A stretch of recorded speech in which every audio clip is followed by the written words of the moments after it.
Hi friends, welcome back to my YouTube channel. ನೋಡಿ friends, ಇವತ್ತಿನ ವಿಡಿಯೋದಲ್ಲಿ ನಟ ತ್ರಿವಿಕ್ರಮ್ ಅವರು ಅಭಿನಯಿಸಿರುವ ಕನ್ನಡ ಚಲನಚಿತ್ರಗಳ ಬಗ್ಗೆ ತಿಳಿಯೋಣ. ಅದಕ್ಕೂ ಮುಂಚೆ ಯಾರೆಲ್ಲ ನಮ್ಮ ಚಾನಲ್ನ ಸಬ್ಸ್ಕ್ರೈಬ್ ಮಾಡ್ಕೊಳ್ದೆ ವಿಡಿಯೋ ನೋಡ್ತಾ ಇದ್ದೀರಾ ಅವರೆಲ್ಲರೂ ಕೂಡ ದಯವಿಟ್ಟು ಈ ಕೂಡಲೇ ಸಬ್ಸ್ಕ್ರೈಬ್ ಮಾಡ್ಕೊಳ್ಳಿ. ಹಾಗೆ ಪಕ್ಕದಲ್ಲಿ ಬರೋ ಬೆಲ್ ಐಕನ್ ಕೂಡ ಪ್ರೆಸ್ ಮಾಡಿ. ವಿಡಿಯೋ ಇಷ್ಟ ಆದಲ್ಲಿ ಒಂದು ಲೈಕ್ ಮಾಡೋದಂತೂ ಮರಿಬೇಡಿ.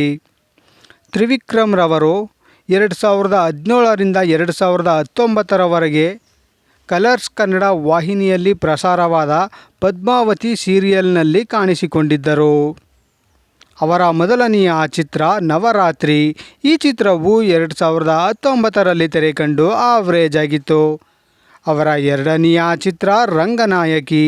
ಈ ಚಿತ್ರವು 2019ರಲ್ಲಿ ತೆರೆಕಂಡು ಹಿಟ್ ಆಗಿತ್ತು. ಅವರ ಮೂರನೆಯ ಚಿತ್ರ ಶಕುಚಿ. ಈ ಚಿತ್ರವು 2023ರಲ್ಲಿ ತೆರೆಕಂಡು ಆವರೇಜ್ ಆಗಿತ್ತು.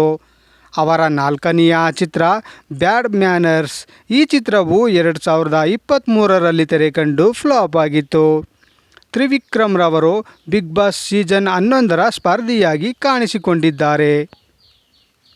ನೋಡಿದ್ರಲ್ಲ ಫ್ರೆಂಡ್ಸ್, ನಟ ತ್ರಿವಿಕ್ರಮ್ ಅವರು ಅಭಿನಯಿಸಿರುವ ಕನ್ನಡ ಚಲನಚಿತ್ರಗಳ ಬಗ್ಗೆ ತಿಳ್ಕೊಂಡ್ರಲ್ಲ. ಈ ವಿಡಿಯೋ ಇಷ್ಟ ಆದಲ್ಲಿ ಲೈಕ್ ಮಾಡಿ, ಶೇರ್ ಮಾಡಿ, ಕಮೆಂಟ್ ಮಾಡಿ. ಹಾಗೆ ಯಾರೆಲ್ಲ ನಮ್ಮ ಚಾನಲ್ನ ಸಬ್ಸ್ಕ್ರೈಬ್ ಮಾಡ್ಕೊಳ್ದೆ ವಿಡಿಯೋ ನೋಡ್ತಾ ಇದ್ದೀರಾ ಅವರೆಲ್ಲರೂ ಕೂಡ ದಯವಿಟ್ಟು ಈ ಕೂಡಲೇ ಸಬ್ಸ್ಕ್ರೈಬ್ ಮಾಡ್ಕೊಳ್ಳಿ. ಹಾಗೆ ಪಕ್ಕದಲ್ಲಿ ಬರೋ ಬೆಲ್ಲೈಕನ್ ಕೂಡ ಪ್ರೆಸ್ ಮಾಡಿ. ವಿಡಿಯೋ ಇಷ್ಟ ಆದಲ್ಲಿ ಒಂದು ಲೈಕ್ ಮಾಡೋದಂತೂ ಮರಿಬೇಡಿ. ವಿಡಿಯೋ ನೋಡಿದ್ದಕ್ಕೆ ಧನ್ಯವಾದಗಳು.